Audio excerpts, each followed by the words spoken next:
사람들은 하나님께 벌 받을까 두려워하지만 혹은 그조차도 없이 하나님을 오해하며 살아가지만 십자가에 달리신 하나님, 곧 예수님은 우리를 위해 당신을 기꺼이 내어줄 수 있는 분이라는 것을 몸소 보여주셨습니다.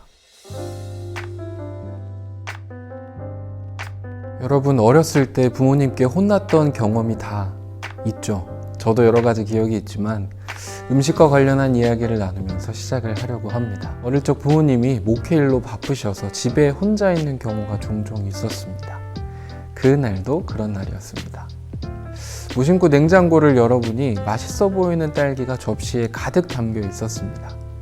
먹고 싶은 마음에 부모님께 전화를 걸어서 먹어도 된다는 허락을 받고 맛있게 먹었습니다. 부모님께서는 가족들 모두 함께 먹어야 하니 적당히 먹고 남겨야 한다라고 말씀하셨지만 이 딸기가 너무나도 맛있었던 나머지 3개만을 남기고 다 먹어버렸습니다.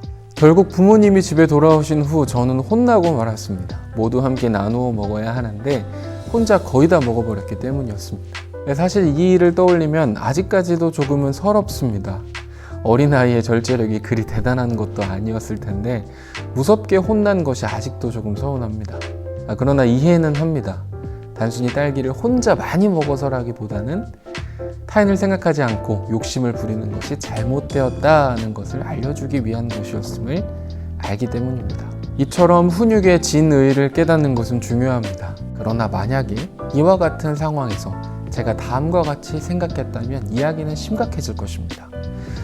부모님께서 혼을 내신 이유가 단지 내가 딸기를 많이 먹었기 때문이라고 생각하는 것입니다. 이런 경우 아마 저는 제가 좋아하는 음식을 맛있게 그리고 많이 먹는 것을 부모님이 싫어한다고 받아들일 가능성이 높습니다.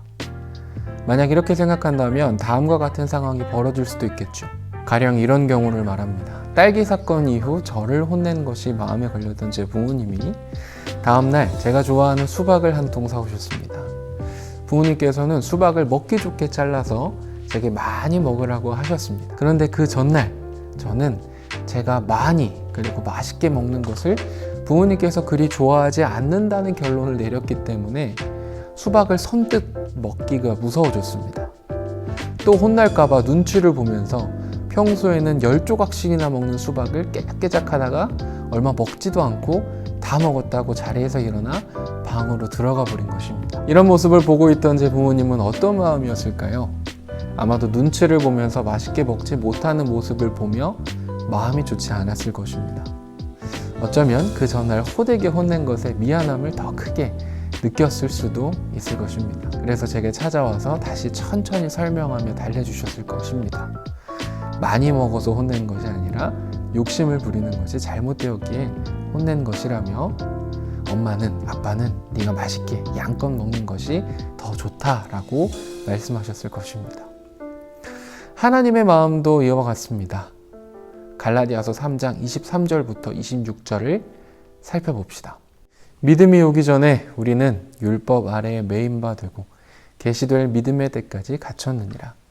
이같이 율법이 우리를 그리스도께로 인도하는 초등교사가 되어 우리로 하여금 믿음으로 말미암아 의롭다함을 얻게 하려 함이라.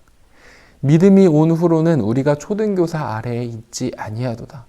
너희가 다 믿음으로 말미암아 그리스도 예수 안에서 하나님의 아들이 되었으니. 본문은 율법이 우리를 그리스도께로 인도하는 초등교사라고 설명합니다. 지난주에 살펴본 것처럼 율법은 우리의 행위로 의롭게 되어야 함을 말합니다. 그러나 우리는 결코 행위로 의롭게 될 수 없기 때문에 행위는 저주입니다. 신명기 말씀을 통해서 율법이 왜 저주인지를 살펴보았습니다. 그러나 오늘 본문은 이를 초등교사라고 말합니다. 이는 마치 제가 딸기 사건을 두고 부모님의 의도를 잘못 이해한 것과 같습니다. 하나님은 율법을 지키지 않으면 들어와도 저주를 받고 나가도 저주를 받을 것이라고 말씀하셨습니다. 그러나 우리는 지난 시간 이것이 결코 저주가 하나님 뜻이라서가 아니라 이조차 우리와 함께하고 싶어 하시는 하나님의 사랑임을 살펴보았습니다.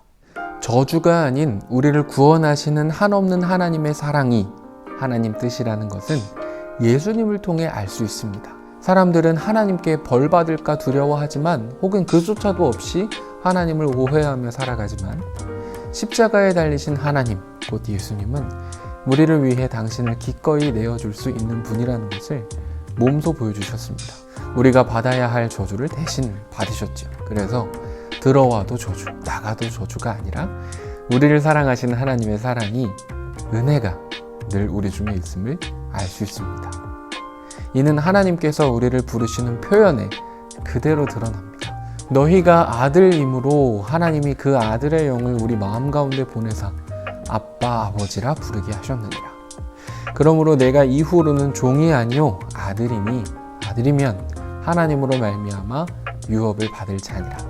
바울 사도는 당시 유산을 상속받는 이가 아들이었기 때문에 예수님이 이루신 구원을 상속받는다라는 의미로 아들이라는 표현을 사용했습니다. 아들이라는 표현이 있지만 본질은 성별을 구분하지 않습니다. 예수를 믿는 사람은 하나님의 딸이고 아들이라고 말씀하신 것입니다. 우리가 하나님의 딸과 아들이라면 하나님의 것을 유업으로 받아 누릴 수 있는 권리가 있습니다. 그래서 예수를 믿는 자는 값없이 구원을 받습니다. 많이 먹지 못하고 눈치만 보는 모습을 보며 마음 아파하는 것이 엄마의 마음, 아빠의 마음이라면 우리를 딸, 아들로 부르시는 하나님의 마음 역시 마찬가지입니다. 여러분은 저주 가운데 살고자 하십니까? 아니면 은혜를 누리고자 하십니까? 또는 하나님이 주시는 은혜를 얼마나 인식하고 얼마나 누리며 사십니까? 은혜를 누린다는 것은 이 세상에서 우리가 행복하게 살아야 함을 의미합니다. 이는 단순히 쾌락을 누리며 사는 것을 말하지 않습니다. 딸기를 맛있게 그리고 양껏 먹기를 바라지만 욕심에 이기적으로 내 것만을 챙기는 것을 원하지 않았던 제 부모님처럼 하나님도 마찬가지이십니다. 하나님은 우리가 행복하게 그러나 죄의 종이 아닌 하나님의 딸과 아들답게 살기를 원하십니다. 여러분, 하나님의 딸과 아들답게 행복하게 삽시다. 감사하며 삽시다. 울적하고 답답할 때에도, 괴로울 때에도, 여유롭지 못할 때에도 저주하려고 혼내려고 기다리는 것이 아니라 어떻게든 도와주려고 끊임없이 은혜를 주시는 하나님을 기억합시다. 구체적인 삶에서 하나님이 주신 은혜가 무엇인지 하나하나 찾아보십시오. 찾은 것으로 마음껏 감사하고 누리며 살 수 있기를 바랍니다.